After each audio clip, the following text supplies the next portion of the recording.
quanto aos anjos e aos homens. Deus, o decreto eterno e imutável, unicamente o seu amor para patentear a sua gloriosa graça, tinha de ser manifestada em tempo devido, elegeu alguns anjos para a glória, e em Cristo escolheu alguns homens para a vida eterna e os meios para consegui-la. E também, segundo o seu soberano poder, um conselho inescrutável da sua própria vontade, pela qual ele concede ou não aos seus favores conforme lhe apraz, deixou e predestinou os mais a desonra e a ira que lhe serão infligidas por causa dos seus pecados, para patentear a glória da sua justiça.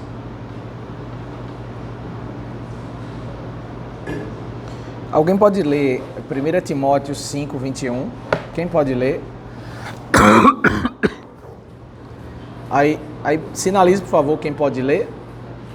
1 Timóteo 5, 21. E outra pessoa pega Efésios 1, verso 4 e 6, ao 6. E outra pessoa, Romanos 9, 17 e 18. Quem quer ler 1 Timóteo? Herbert. 1 Timóteo 5, 21. Aí outra pessoa, Efésios 1, do 4 ao 6. Adeilson. Romanos 9, 17 e 18. Quem pode ler? Mateus. Pronto. 1 Timóteo 5, 21. Diante de Deus, de Cristo Jesus e dos anjos eleitos, peço com insistência que você guarde estes conselhos, sem discriminação, nada fazendo com espírito de parcialidade. Efésios 1, 4 ao 6. Antes da fundação do mundo, Deus nos escolheu nele para sermos santos e irrepreensíveis diante dele. Em amor nos predestinou para ele, para sermos adotados como seus filhos, por meio de Jesus Cristo, segundo o propósito da sua vontade, para o louvor da glória de sua graça, que ele nos concedeu gratuitamente no amado. Romanos 9, 17 e 18. A Escritura diz a Faraó: foi para isso mesmo que eu ordenei, para mostrar em você meu poder e para que o meu nome seja anunciado toda vez. Logo, Deus tem misericórdia de quem quer e também endurece para a Já que estás aí, Mateus, lê o verso 21 e 22, por favor. Será que o oleiro não tem direito sobre a massa, para no mesmo barro fazer o vaso, para a honra e outro vaso? Que diremos se Deus, querendo mostrar a sua ira e dar a conhecer o seu poder, suportou com muita paciência e valentia e preparado para a justiça? É interessante essa ilustração de Paulo, né, sobre a soberania de Deus. Nesse verso 21 e 22, por que Deus não é injusto em escolher pessoas para a condenação? Por que Deus não é injusto em escolher pessoas para serem condenadas?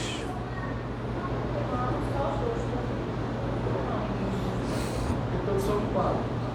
Todos são culpados, né? Todos já estavam predestinados ao inferno, se Deus não permisse.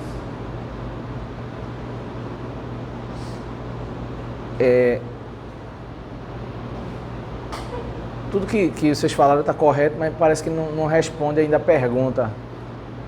Né? Qual é o argumento dele? À luz, não somente desse verso, né? Como se ele advogasse o direito divino, o direito de propriedade de Deus, de dispor, né, dessa massa, ele vai dizer, né, Deus como oleiro. Então, ele ontologicamente falando, o seu direito, ele poderia dispor cada coisa conforme lhe apraz, seja para condenação ou para salvação. Então, quando você pensa sobre a questão do pecado, você já está olhando na história, você já caminhou lá, os homens caíram e tal. A gente está pensando de eternidade. E o argumento dele é sobre esse direito de propriedade. Não é sobre a circunstância, todos somos pecadores. Não. Deus decidiu antes, quando ninguém tinha feito nenhum pecado. Você sabe, você vai domingo, você acorda, você toma banho, aí você abre seu guarda-roupa e tem várias camisas lá. Você escolhe uma camisa. Por que você escolheu uma camisa e não outra? O problema é que o ser humano, ele acha que ele está no mesmo patamar de Deus. Aí, a verdade, a ilustração que Paulo coloca é: imagine você ir no quintal da sua casa e você tem um monte aqui de barro. E você vai pegar uma porção de barro para fazer um vaso. Você é o dono daquele barro.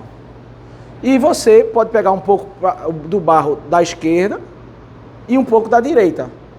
Mas você escolheu pegar um pouco da esquerda. Você imagina que o barro da direita tem o direito de se levantar e dizer: por que você não pegou a mim? Você imagina essa cena? Por quê? Porque você é o dono. Você pega o da direita, o da esquerda, você pega o de trás, o de cima, o de baixo. Então, a correlação entre o direito de Deus escolher quem vai para o céu, quem vai para o inferno, é a correlação que você tem. Você vê injustiça quando você vai no quintal da sua casa pegar uma porção de barro de um lugar e outro. Você pega, ele vai avançar nessa ilustração, vai dizer o seguinte: eu peguei uma porção do barro e fiz vasos de honra. Eles faziam vasos assim para colocar na mesa de jantar. Colocavam flores, colocavam para colocar frutas, comida. Era um vaso de honra, em locais. E tinham vasos que era para guardar lixo. Então você é o dono, você pegou o barro lá, fez o vaso de honra, colocou na mesa, e outro vaso de desonra. Ele usa essa ilustração cotidiana do povo para dizer o seguinte: olha, se você... Ele está dizendo o seguinte, olha, tem um pouco de ironia aqui na argumentação de Paulo, né? Então é o seguinte: tem uma queixa sobre a doutrina da predestinação, mas sabe que na vida de vocês fazem isso? Vocês fazem isso. E vocês não consideram injustiça. Quando é que vocês fazem isso? Quando você pega o barro, faz o vaso de honra, e quando você pega o barro e faz vaso de desonra. Vocês estão fazendo o que Deus faz. Só que nessa ilustração, Deus é o proprietário e vocês são o barro. Então, no argumento de Paulo, ele coloca a cena cotidiana deles, dizendo: olha, é isso que Deus faz. Pastor, quando eu tomo a doutrina da eleição, né, eu considero a doutrina da eleição, então, automaticamente, se você elege algo ou alguma coisa, você rejeita as demais. Uhum. Correto? Mas quando eu considero essa questão de posse, direito de posse, então, o senhor acabou de ilustrar aí, então é justo a questão da dupla predestinação, ou seja, tanto para o céu quanto para o inferno. Sim, o que Deus fez, ele escolheu, destinou uns para a vida e outros para a condenação. Né? Me parece que esse é o... Como? Tomando essa questão do direito de posse, se chama a doutrina do hipercalvinismo, então está correta de eleger tanto para o céu quanto predestinar para o inferno. Me parece que é isso que o texto de Romanos está exatamente falando, que Deus, eu não sei se eu vou nomear isso como hipercalvinismo, mas o fato é que Deus, ele destinou, e ele vai, a confissão de fé vai trabalhar isso, homens e anjos. Né? Homens e anjos. Por isso que eu tomei como referência duas coisas. A eleição, a pessoa escolhe uma coisa, automaticamente a outra está rejeitando. Eu não preciso escolher duas vezes. Eu separar um grupo aqui para o lado azul, o outro para o lado vermelho. Se eu escolher já um, automaticamente o outro está rejeitado. A gente entende na questão do... Mas quando eu entro no direito de posse, aí sim eu já estou escolhendo realmente quem é quem vai para a esquerda e quem vai para a direita. Na questão assim, por que Deus faz isso? Então, pertence a ele, então ele tem o direito de fazer, acabou. Eu acho que o assunto acaba assim, nessa questão de ser Deus o dono e de ele fazer o que ele quiser. Aí, a gente aprofundando, a gente pode entrar dentro das questões dos decretos e está totalmente voltado à vontade soberana de Deus. Ele faz o que ele quiser. Acho que é mais ou menos por aí. Isso. Paulo, Ainda que assim, o Catecismo Maior, ele fala explicitamente isso, né? Veja a final da resposta da pergunta 13. Depois de ele falar sobre predestinar, ele fala preteriu e pré-ordinou o restante deles à desonra e à ira. Então, os teólogos de Westminster falaram abertamente, Deus destinou uns para a vida e destinou uns... Ele não fala uma coisa, ele fala as duas coisas. Existe um destino para a vida e me parece muito claro que o que Paulo está ensinando aqui em Romanos 9 é isso. A sua ilustração é um vaso de... Ele não fala só sobre vaso de honra. Ele vai gastar um tempo para falar sobre vaso de ira. Ele vai falar sobre a predestinação de pessoas para a condenação. Então ele está falando das duas coisas. Ele está falando, assim, se ele falar só de uma coisa, me parece que a outra seria uma lógica natural, né? Uma lógica natural. Mas ainda assim, explicitamente, ele está falando das duas coisas. Né? Ele está falando das duas coisas. Se Deus é a causa de todas as coisas, ele que escolhe tudo. Agora, o ponto é assim, a questão da justiça, né? A gente começa, quando a gente diz assim, e por onde o Guerra dos Vozes ele vai avançar um pouco aqui, né? Ele vai dizer assim, por que o ser humano ele se levanta para dizer assim, por que Deus fez com ele e não fez comigo? Né? Será que esse tipo de questionamento é justo? Né? Aí, a gente não considera justo quando a gente trata com barro. Percebe? A gente não vê injustiça. Por isso tem uma pitada de ironia na argumentação de Paulo, né? Às vezes a gente não enxerga essas coisas que nós fazemos, né? Só que a gente acha às vezes que a gente está no mesmo patamar de Deus para discutir com Deus. A gente merece alguma coisa, a gente é criação, né? Criação de Deus. E é a soberba humana que faz exatamente o homem questionar a justiça de Deus, porque quando o homem entende, poxa, se eu entender a realidade da vida, eu sou a pilha de barro. E Deus, ele faz o que ele quiser com a pilha de barro. Ele faz o vaso de honra, ele faz o vaso de desonra, né? Deus, ele é dono, né? Ele destina.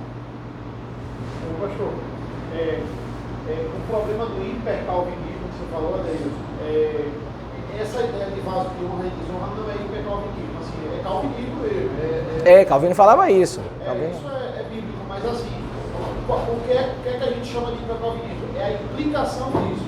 O que é que o hipercalvinista entende? Então eu não faço nada. Entendeu?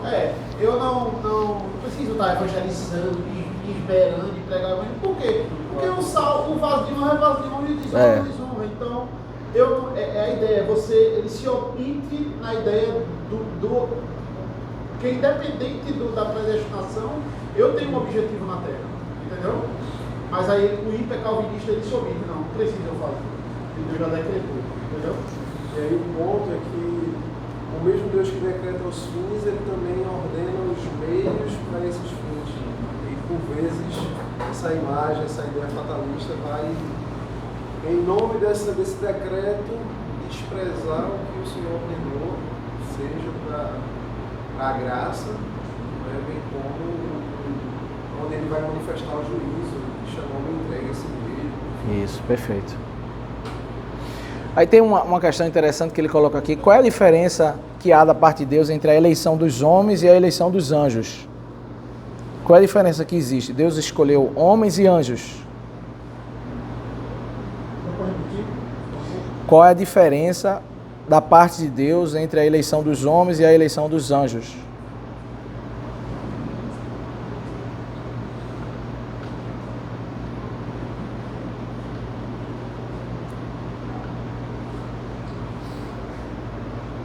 Existe diferença? Não sei se vai responder a pergunta, mas assim, quanto aos homens, os homens têm previsto para eles o plano de redenção. Aos anjos não foi elaborado tal plano, o plano redentivo, do Messias, do mediador. Não morreu por eles, né? Ele fala exatamente isso, ele diz assim, aos homens a eleição está associada com a redenção, eles caíram e Deus os redime em Cristo, eles são escolhidos em Cristo. E aos anjos, os eleitos, eles foram protegidos de não caírem. Não existe uma redenção para eles, eles nem cometeram pecado, né? Então essa seria a distinção entre a eleição de anjos e de homens. Ele diz aqui, no caso dos homens, Deus os elegeu em Cristo, isto é, foram redimidos através da expiação de Jesus Cristo e revestidos com a sua justiça. A salvação, porém, não tem a ver com os anjos, pois Deus simplesmente os elegeu para a glória e os guardou de caírem em pecado. Então, essa seria a distinção, dois caminhos, né? Pastor, desculpa eu voltar nesse ponto aí, mas a questão da ilustração da camisa, né? Quando a gente fala da camisa, você pensando no seu guarda-roupa, as demais que você não escolheu vão estar lá em segurança. Agora, imagine você abordar essa passagem que eu já tive a oportunidade de abordar com um irmão que era arminiano, e aí ele simplesmente disse para mim, eu não aceito esse Deus que destina o homem ao inferno, porque ele só olhou o aspecto do amor de Deus e até a arrogância, né? A nossa arrogância humana de tentar se colocar no mesmo patamar para exercer justiça. Então, duas coisas, Adeilson, veja, duas coisas. Você falou assim, na minha ilustração, as outras camisas estão em segurança. Né? Não, mas isso é um erro exegético. Você pegar aqui uma ilustração para reger a sua interpretação. Veja, a ilustração, ela não rege a interpretação. Ela é escrava da interpretação. A ilustração, ela é um ponto de servir a explicação do texto. Então, qual é o que é a ilustração? É o ato da pessoa escolher. Aí você pegou um ponto fora da ilustração para explicar, não tem nada a ver. Isso é um desvio. Arminiano faz muito isso. Isso é um desvio. Você se desviou da interpretação do texto. Você pega, é a mesma coisa, você pegar a parábola do semeador e ele fala que a parábola do semeador é uma ilustração de algo comum da vida dele. Ele pega a semente, joga, e a semente é a palavra de Deus e o ato do germinar. Aí eu pego e eu começo a meditar sobre a bota que eles usavam naqueles dias, que o semeador usava, e eu começo a fazer uma teologia em cima da bota. Eu me desviei. Porque, veja, a ilustração, ela só me atende naquilo que foi mencionado. Morreu. O que está fora disso, ele desviou. Se apartou. A ilustração do vaso não é para você pensar sobre os produtos químicos da areia, para você pensar sobre como é o trabalho do oleiro, como o oleiro faz isso. Não, você já se desviou. A ilustração, ela é serva. O texto está falando sobre soberania de Deus. E ele pensou a ilustração sobre o ato de escolher ou não escolher. Fora disso, desviou.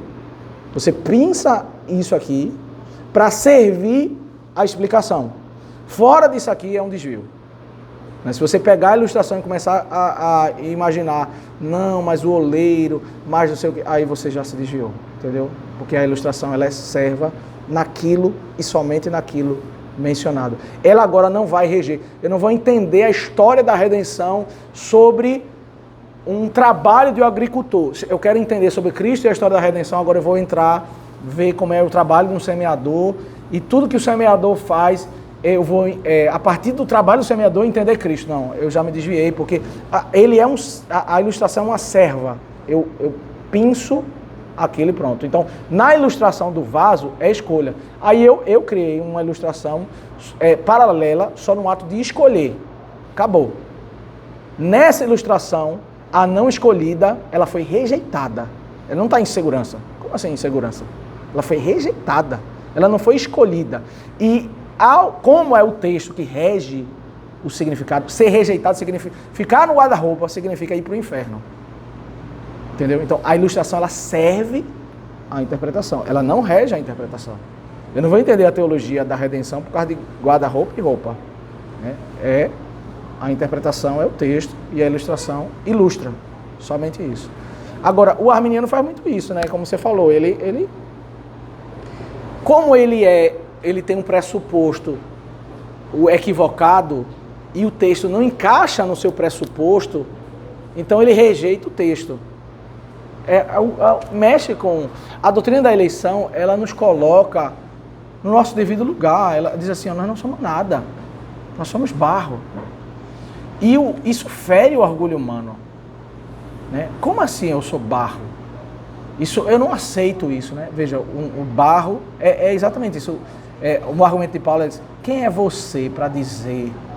Se eu me vejo como barro, eu não posso dizer nada, porque é sobre o direito de propriedade. Né? A partir do momento que eu estou questionando a integridade, Deus ele tem que satisfazer o meu conceito de justiça, eu estou me colocando no meu patamar de discutir com Deus.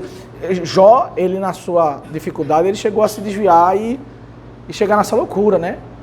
Eu queria que o Senhor viesse e me pesasse em balanças fiéis para ver a minha integridade e tal. Ele começa a questionar. Então, quando o ser humano chega nesse nível aí, que às vezes as pessoas dizem essa frase, é um absurdo, né? Eu não quero um Deus desse. É porque existe todo um terreno por trás de maus conceitos construídos e ele não imagina um Deus, né? Foi toda uma base mal construída e chega uma hora que eu não imagino um Deus desse tipo, né? E isso, a teologia, a boa teologia, ela choca. O Senhor Jesus, ele disse o seguinte, eu cito isso várias vezes aqui, né? Muitas coisas tenho que vos ensinar, mas agora vocês não podem suportar. Ele disse isso depois de 3 anos, em João 16. Em Hebreus 6 diz que leite eu tenho que dar, não posso dar alimento sólido porque vocês não podem suportar. Então, às vezes você vai dizer uma verdade mais pura e mais santa e a pessoa vai achar um absurdo.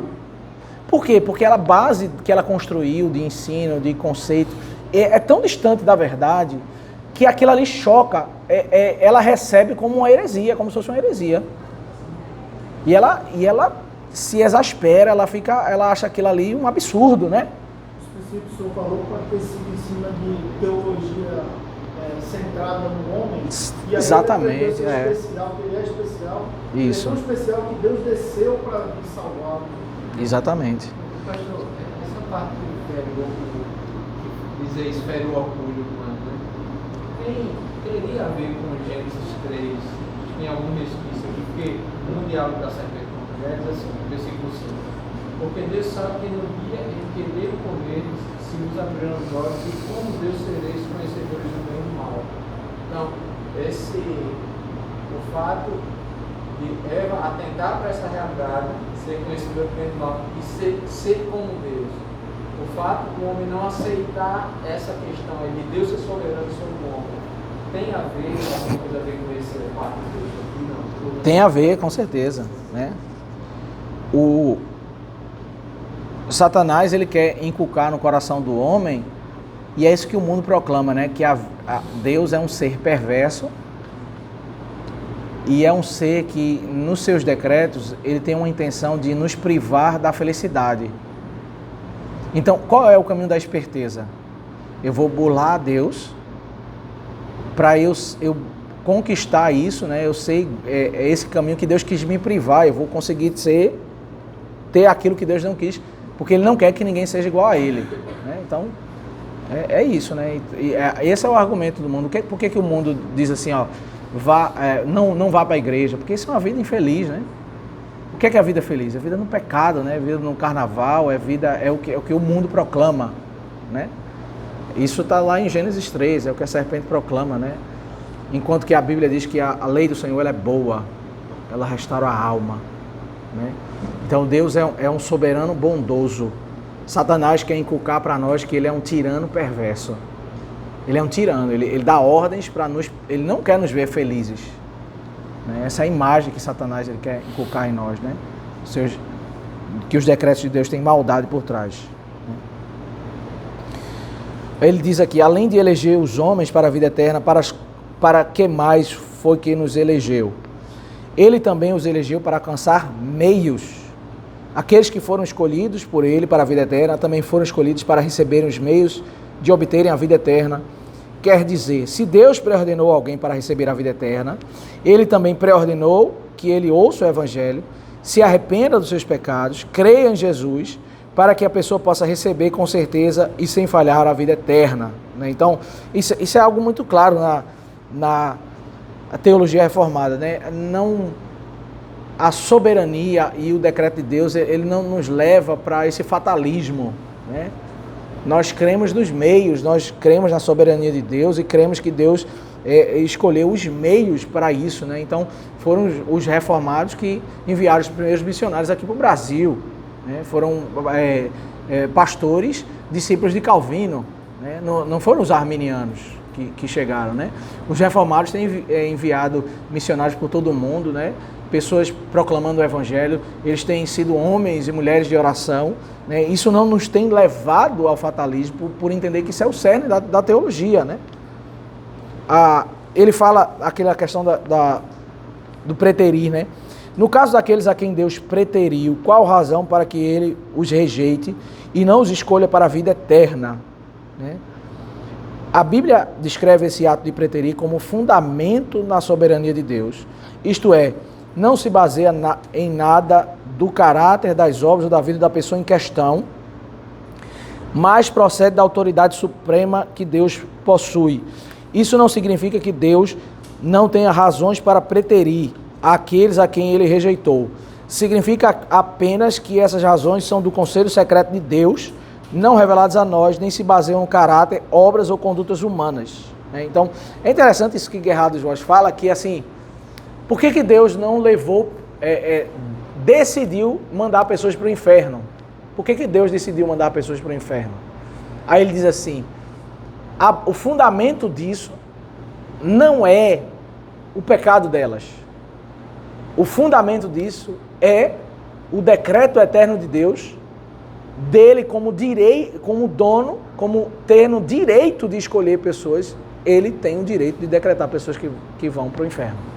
Então, o fundamento é ele ser dono, ser o soberano sobre a sua própria criação. Né? Aí ele diz o fundamento disso, e aí ele cita o texto de Romanos 9, verso 20 e 21, né? Sobre o oleiro ter direito sobre a massa. Né? Você tem uma pilha de massa, né? de terra, e a terra da direita não é mais bonita que a terra da esquerda não é mais bonita que a terra da direita. O fundamento está em Deus, o fundamento não está no receptor. O fundamento está naquele que é soberano. A ilustração ela mostra a base pela qual Deus escolhe e Deus destina a condenação. Né? No caso daqueles a quem Deus soberanamente preteriu, qual a razão para também os ordenar a desonra e a ira? A razão para os ordenar a desonra e a ira é o próprio pecado deles.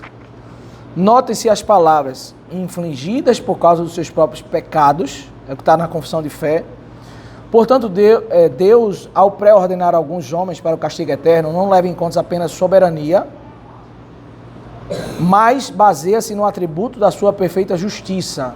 Não apenas a sua soberania, mas também a sua justiça.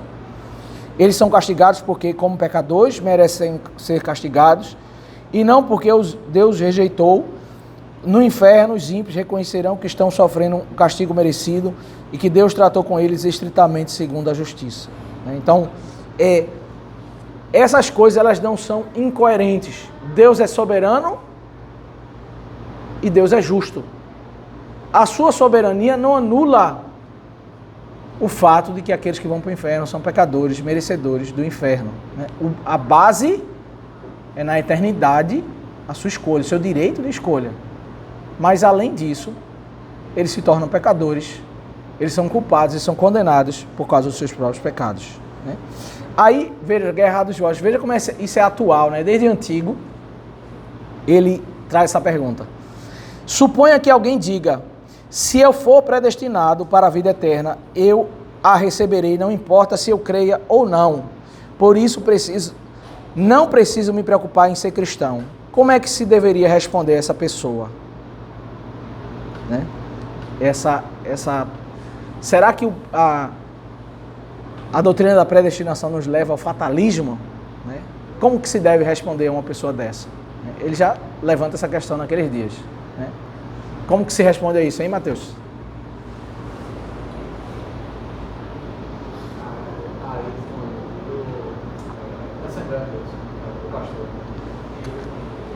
Muitos anos atrás, um artigo que eu escrevo, ele bota até no próprio filme, e lá não comenta isso daí, né?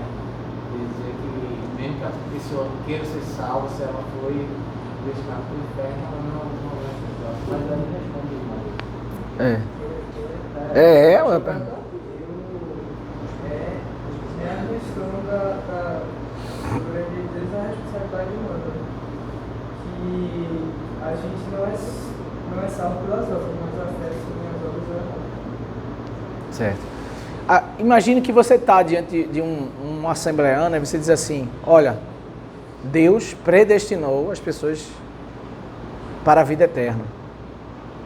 É isso que o texto diz em Romanos 9. Aí a pessoa retruca para você e diz o seguinte: olha, então a implicação disso seria que as pessoas elas não vão mais se preocupar em evangelizar, elas não vão mais se preocupar. Isso não pode ser verdade, porque a implicação disso levaria a igreja a ser uma igreja mais apática, a igreja que não se preocupa em ter zelo, a igreja não se preocupa mais em orar, em evangelizar, em ler a Bíblia. Como é que a gente responderia a uma pessoa dessa? Lembrando aquela questão do meio para o meio e o fim. O Senhor condenou os fins, condenou os meios. Então, se o caminho é crer em Cristo, abraçá-lo como ele é oferecido no Evangelho, preciso desses meios ordenados para o fim ordenado que Deus estabeleceu. Isso. Então responde isso no capítulo 1, né, que vai mostrar o poder de Deus para a salvação.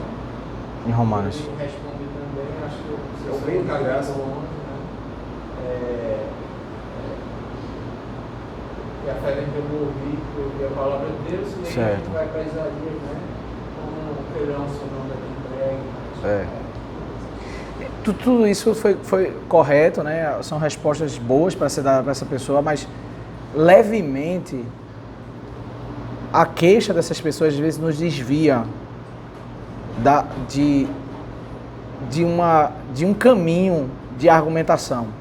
Qual é o primeiro desvio de um assembleano, de uma pessoa que vai por essa abordagem? Não sei se vocês percebem que assim, você vai tratar com a pessoa sobre o significado de uma verdade, de um texto.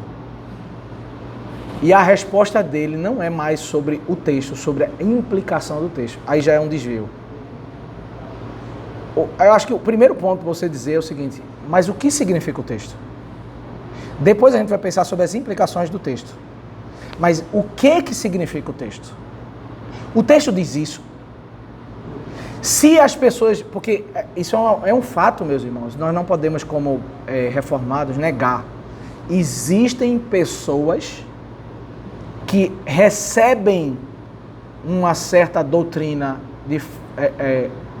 de modo verdadeiro, mas eles usam a doutrina, as implicações dessa doutrina, eles usam equivocadamente. É fato. Isso é fato. Na história, pessoas defendem salvação pela graça como pretexto para viver uma vida apática. Para pessoas no meio presbiteriano dizem assim: não, eu não perco salvação mesmo, e elas vivem a vida... Isso é um fato, nós não podemos negar esse fato. Mas a gente... E às vezes o que leva o arminiano às vezes a se desviar é que ele vai assim... Eu não posso crer num Deus que faz isso ou faz aquilo. Tá, mas aí você volta. O que é que o texto diz? As implicações é uma outra discussão. É relevante também. Vamos conversar sobre as implicações. Mas o que o texto diz? O texto diz: Deus escolhe para a eternidade e Deus escolhe para a condenação. É isso que o texto diz? Ou não é isso? É isso que o texto diz, tá. E agora, como eu vou rever toda a teologia que tem na minha vida, na minha mente, no meu... A teologia que eu construí de evangelismo eu tenho que correr desesperado, porque se eu não correr, as pessoas vão para o inferno. Essa é a teologia que eu construí. Então, você põe um arminiano que construiu uma teologia dessa, né, onde ele é a peça fundamental no desenrolar da história, você dizer que ele não é a peça fundamental, ele precisa desconstruir isso. Aí você vai dizer, ó, isso é um desafio, a gente precisa repensar as outras coisas, mas vamos por partes, né? Esse texto, ele diz isso. As implicações, olha, vamos olhar alguns textos aqui, né? 1 Coríntios capítulo 1 diz que Deus decidiu salvar pela loucura da pregação. Ele decidiu o meio, pela fé, ele decidiu o meio. Né? A palavra é o poder de Deus para salvar. Ele decidiu salvar pela palavra. Ele decidiu o meio. Então, Deus que decreta o fim, ele decreta o meio.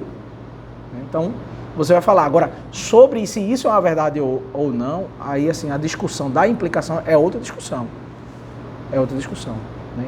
E o que geralmente eles fazem é isso, é responder desviando a pergunta, né? Desviando o foco. Agora se torna um outro problema. Aí eles começam a dizer o seguinte, tá vendo? Porque na igreja assembleana as pessoas são mais fervorosas. Você vê, os presbiterianos, eles saem para beber. Vê, eu perguntei sobre um texto, ele já está contando a história. E eu acompanhei ele. Aí eu começo a dizer, não, mas na igreja presbiteriana não é assim não. Assim, ele me levou e eu fui levado.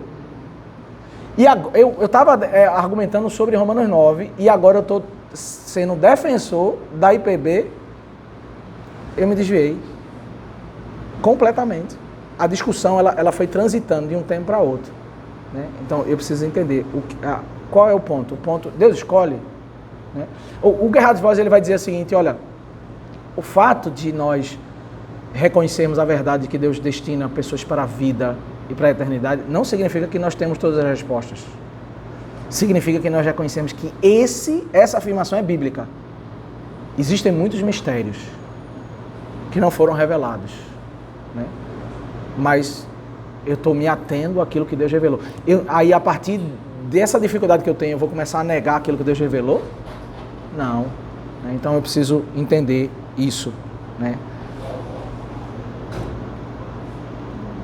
Pastor, nesse exemplo que o senhor deu de alguém que deseja a salvação, né, supostamente o arminiano colocando essa ilustração para chegar ao patanismo. Alguém que deseja a salvação, mas que vai ser rejeitado. Ele não está colocando implícito aí o trabalho do Espírito Santo, de que como é que o homem vai chegar à luz que é a salvação sem que o Espírito Santo o regenere? Aí entraria essa desvio do texto. Né? Sim, com certeza. Segura Samuel ali que... Samuel é que está se desviando ali. Ó, a pergunta. Que dificuldade particular a doutrina da eleição envolve? Veja, tantos anos atrás, né? Fere o orgulho humano, né? Aí veja o que ele diz. A dificuldade é, como se pode harmonizar o decreto da eleição de Deus com a livre agência humana? Se Deus pré-ordenou tudo o que acontece, inclusive o destino eterno de todos os seres humanos, como é que podemos ser livres e agentes responsáveis pelos que fazemos? Não podemos solucionar esse problema porque é um mistério. Só podemos afirmar que a Bíblia ensina claramente os dois, a pré-ordenação soberana de Deus e a responsabilidade humana. Rejeitar uma dessas verdades bíblicas é rejeitar o claro ensinamento da palavra de Deus e se envolver em dificuldades teológicas até mesmo maiores. Né? Então, os teólogos reformados, eles não tinham dificuldade, meus irmãos, com colocar a Escritura como refém da lógica. Né? Eles diziam, olha assim, quem está no trono não é a lógica. A Bíblia ensina a soberania de Deus e diz que nós somos responsáveis pelos nossos atos. Né? Se você... Gálatas 6, 7 diz, de Deus não se zomba, aquilo que o homem plantar ele vai colher. Né? Essa ilustração da plantar e colher, ela está em toda a Escritura. nós somos chamados, né, vemos em Hebreus 10, a tomar cuidado com os alertas de Deus. Porque a Bíblia ela não ensina o fatalismo, ela diz que Deus é soberano, mas diz, olha, tome cuidado com os seus passos. Ore para você ser mais abençoado. Peça e Deus vai te ouvir. Ela lida com essa liberdade humana, né, de nós sermos livres agentes e as implicações dos nossos atos. É assim que a Bíblia usa. Agora, como harmonizar o Deus soberano com essa livre agência? Aí os reformados diziam, não sabemos como harmonizar. Nós só não vamos negar nenhum dos dois, porque os dois são ensinados na Escritura. Se nós negarmos um dos dois, nós vamos cair por um caminho arminiano, né? Ou um caminho fatalista. E são dois desvios. Né? Então, muito cuidado de a gente não colocar a nossa lógica no trono, para que a gente tente colocar a Escritura como se encaixando na nossa lógica, e a gente vai se desviar. Né? Quem está no trono é o Senhor e a sua revelação. E a gente aceita a revelação, aquilo que foi revelado, e tenta entender. Né? A gente aceita, Deus é soberano, e Deus diz que eu sou responsável. Como essas coisas se harmonizam, eu não compreendo. Mas não é porque eu não compreendo que eu rejeito. O espírito do nosso século eu só aceito se eu entender. É o espírito pós-modernista, né? Eu estou no trono. Eu sou a razão. Eu só aceito se eu entender.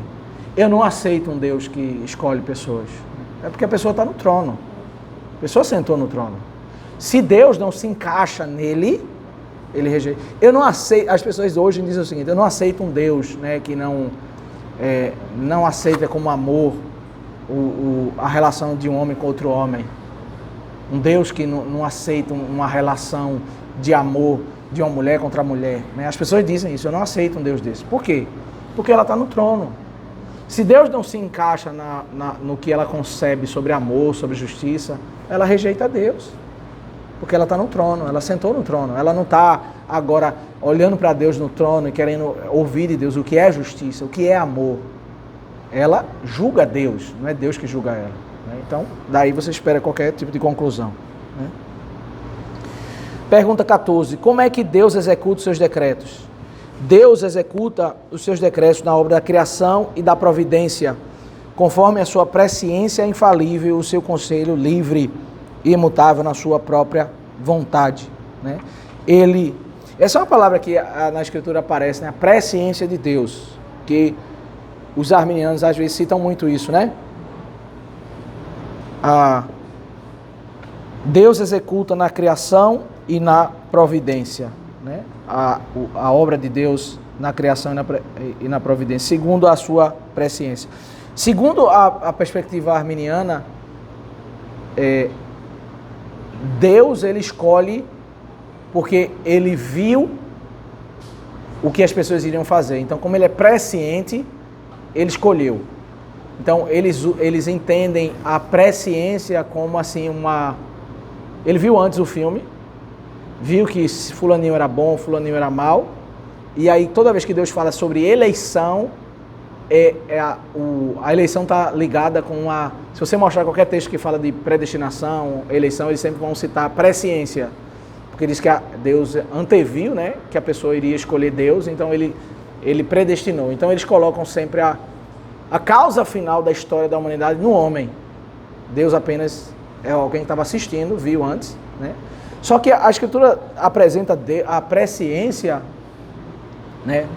A presciência é um conhecimento prévio de Deus como resultado do seu decreto. Ela não é a causa do seu decreto. Né? Deus escolhe pela sua soberania.